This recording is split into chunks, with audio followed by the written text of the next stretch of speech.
Hello everyone, it's Kat, and today I wanted to talk about the books that I'm determined to read in 2025.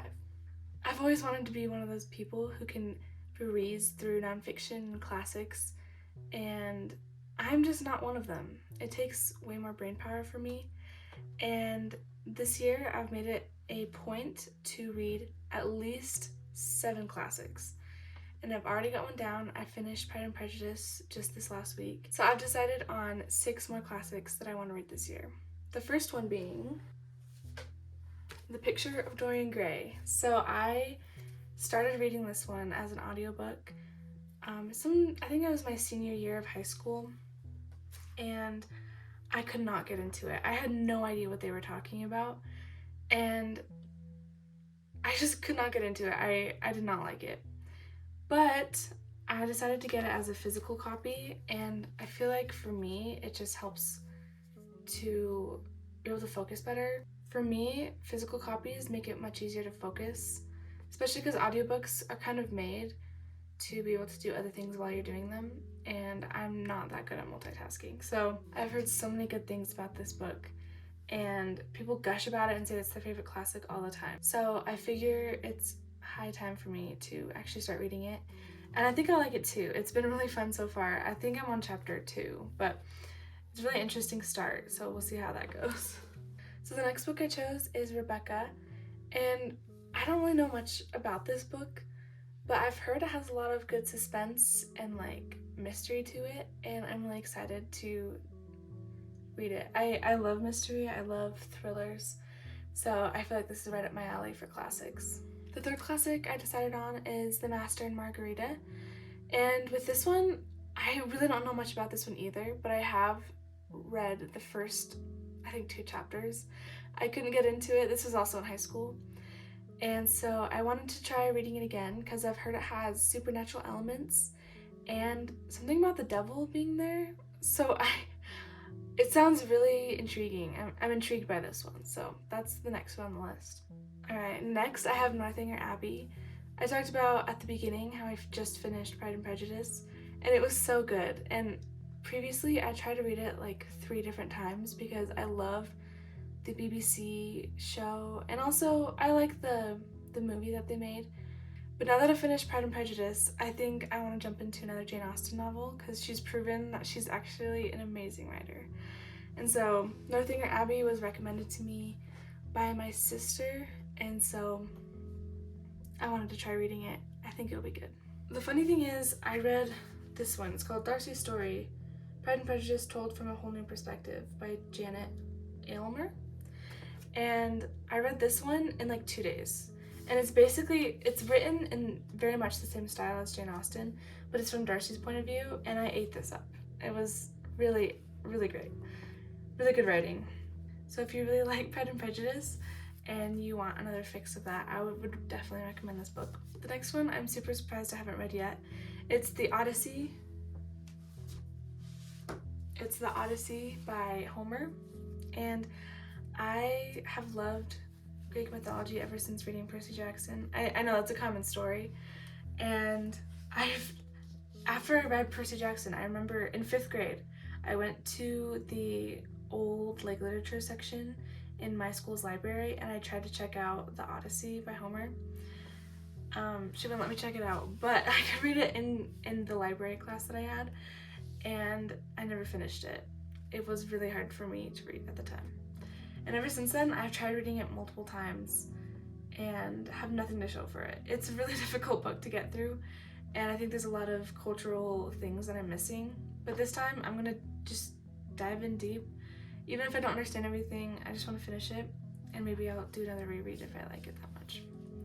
But I have started it. I'm on book 4 right now, and it's good. It's just a lot to wade through. So I definitely need to take breaks between chapters and like read something that's more light, like a romance or a thriller or something. So yeah, I'm excited to read this one though.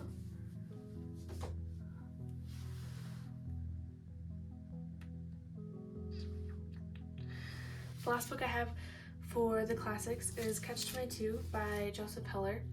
I actually bought this book a few years ago. I think it's been about 4 years. And I started reading it at my job. And actually, I remember liking it. I'm surprised I never finished it because it was really, really good. I got like, let's see, how far is this? I got to chapter 12, so I guess I didn't get that far.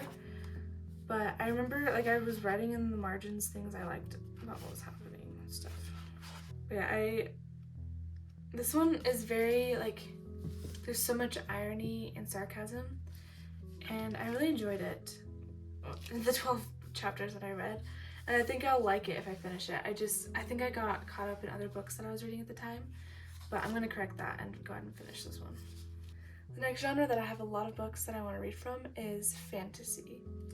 The first book for fantasy is gonna be Wind and Truth, of course. I know everyone else seems to have read it already. I don't know how. This is a freaking huge book. Are you kidding me? How'd you finish that in like 2 months? I just got it a couple weeks ago. I ordered it from Amazon on a sale, which is crazy. And I'm going to be doing a read along. Maybe not chapter by chapter, but bits of chapters and my theories of what's going to happen. Yeah, look out for that. And if you haven't read it yet, read along with me because I'm really excited to read this. The next book is going to be The Well of Ascension by Brandon Sanderson. And this is so embarrassing. I haven't finished Mistborn. I finished the first one, and then I got really upset with what happened at the end. If you've read it, you know what I'm talking about. I got so upset, and I was like, that's the reason I'm reading this book. And so I boycotted it, even though I know it doesn't mean anything to Brandon Sanderson. But I was so upset. But I've heard from people that I should keep reading and that I will be satisfied. So I'm guessing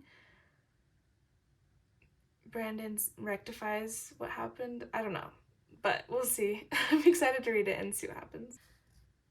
The next book I have is Clash of Kings. This is the little tiny version, but I'm really outing myself. I don't finish series well, I guess. I have a hard time reading back-to-back huge books. The first book, or A Game of Thrones, was amazing. I think between the three first, so between Wheel of Time, Stormlight Archive, and A Game of Thrones, I think A Game of Thrones had the strongest first book for me. I really cared for every single one of those characters. And so I feel like George R.R. Martin is an amazing author, because that's what you want. That's what you want people to feel about your books. You want them to feel something. And I felt a lot with the first one. So I'm really excited to finally get to this one. And this definitely leads to the next one, which is... The next one is The Great Hunt by Robert Jordan. I love the way that he wrote this world. I love the cliffhanger that he left us on, and I know that in the next book he'll deliver. And I liked the magic system. I'm very intrigued by it.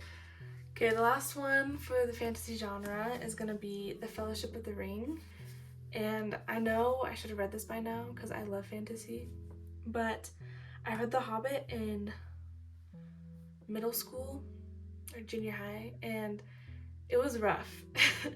He can talk. He really can. He can talk about so many things, and I feel like I like a more concise writer. Like, I like Brandon Sanderson's way of writing because it's very concise. Like, you get exactly what you came for. This one, I do admire his prose, but I have a hard time staying engaged the whole time. And so I'm excited to read it, and I love the movies. I've been a fan of the movies for a long time, and so I hope I like it. I really do, because I want to read the whole series. So as you can see, I have a whole lot of huge books this year, and because of that, I wanted to introduce two less heavy books that I also want to read that maybe I can read between these huge tomes of books. The first one being A Sunrise on the Reaping. I am so excited for this book. I think Haymitch and Lucy Gray and Cinna are probably my favorite characters, and so I'm really excited to hear his story. I know a lot of people are worried that it's going to be too repetitive and too much like Katniss's story, considering they came from the same district, But I think that Suzanne Collins is an amazing author, and every single book that I read of hers I thoroughly enjoy, and so I'm not worried about it. I think she's gonna do an amazing job making it interesting for all of us. And the last book I want to read this year is The Unselected Journals of Emma M. Lyon. I have been recommending this series, because it's a clean historical fiction romance, and I am a sucker for historical fiction romances. So that's my 2025 reading list. Have you read any of these books? Which ones should I start with? Let me know, and let me know any books that you guys are reading this year. Thank you so much for watching. Bye!